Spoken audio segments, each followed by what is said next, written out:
Ah, ngayon ito. Ngayon, paano natin gagamitin si Powi Plus sa production?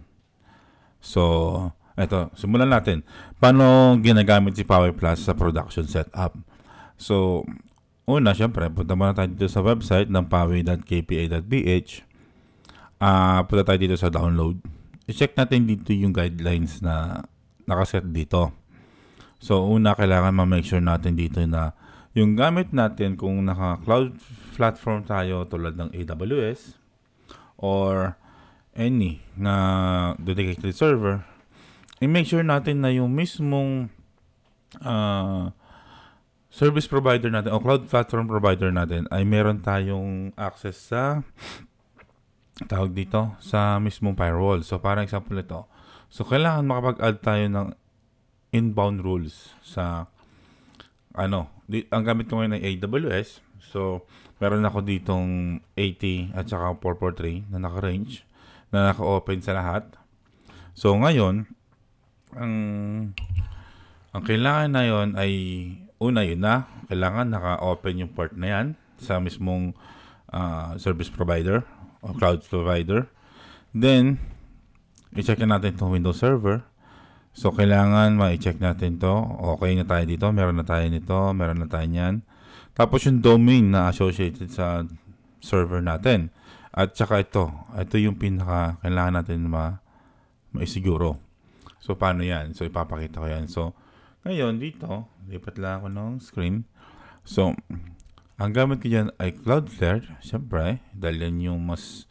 Kumbaga ang ganda sa Cloudflare kasi meron ng kasamang SSL tsaka may DDoS protection ka na. So, ang gagawin natin, once na okay na yung Cloudflare natin, meron na tayong domain dyan, pupunta tayo dito sa SSL and TLS. Tapos, i-make sure natin na itong SSL, TLS encryption natin ay naka-mode na full. So, pupunta tayo dito sa configure, iset natin siya ng full, no? Make sure natin naka-full tayo para kahit yung mga self-certification lang o self-signed certificate, inano niya, tawag dito, kino-consider niya. So, balik tayo dito sa DNS. So, yan. Okay na tayo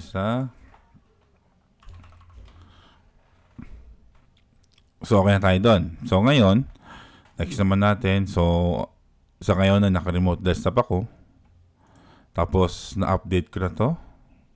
Then, download na si Powi. So, yun. Ngayon, naka-install na rin si Powi. Ito na siya. Tapos, firewall ni Windows. So, yan naman na kailangan natin gawin. So, hanapin natin dito, Windows. Ayan, Windows Defender Firewall with Advanced Security. Ito lagi. Pero, kung saan kayo komportable, paano mapuntahan yan, may mga way pa. Pero, para mas mabilis yan. Tapos, ito na yung lalabas. So, sabi dito, inbound rules. So, same naman sila. So, sa inbound rules, add new rule tayo. Port. Tapos, set natin port 80, 443. So, ayan.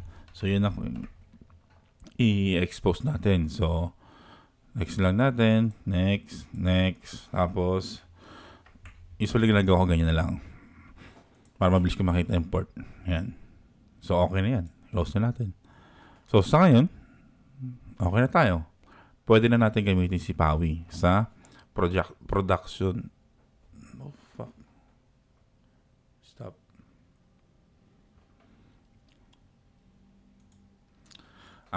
Yun lang. Hindi ko na i-switch ulit sa screen na to. So, ngayon, na-i-add ko na. So, firewall, punta tayo dito sa firewall with advanced security. Ngayon, punta tayo dito sa inbound. Delete natin to para mapakita ko lang sa inyo. So, new rule, port, tapos lagay natin dito 80,443. Copy natin yan. Next.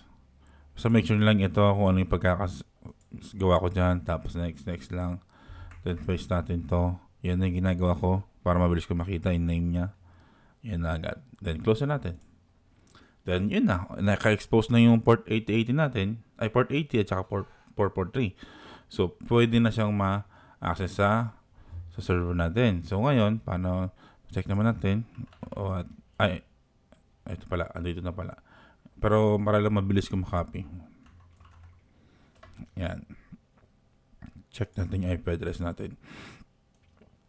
So, ito yung IP address natin. Copy natin. Tapos, ito rin naman yan. No?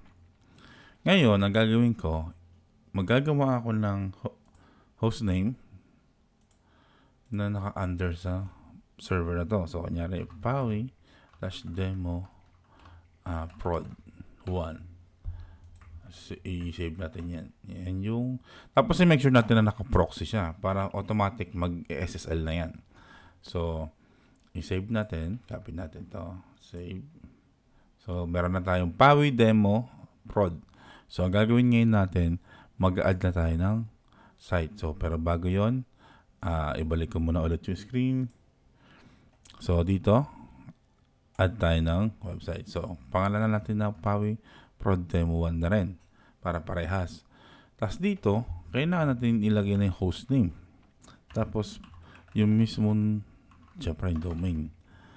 Ito ay yung pwedeng personal domain nyo na yan. Sa inyong domain na yan. Tapos, i-make sure natin ito ay naka-HTTPS. So, kahit wala nakilagay na port dito, okay lang. Pagka blank kasi yan, automatic yan, kukunin niya yung default. So, kung HTTP, port 80. HTTPS, port 443.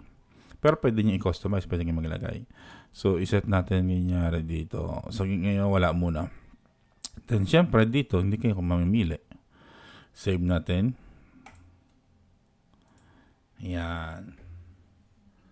So, ayan na siya. Meron na tayong Pawi na nalabas dito.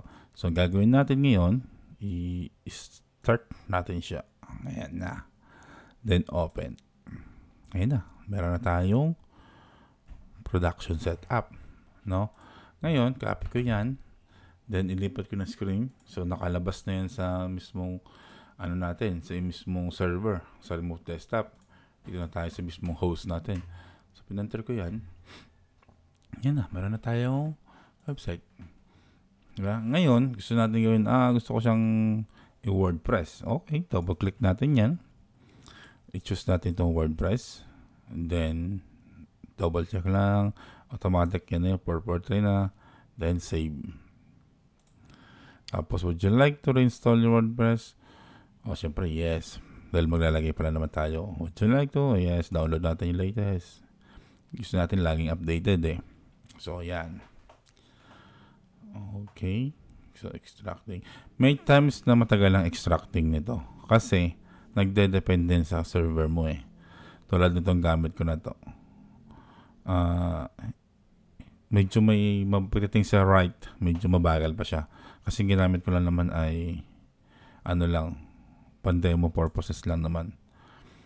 So, kung ma-improve yung speed ng write at saka read, mas maganda. So, ito na siya ulit. Start natin. Then,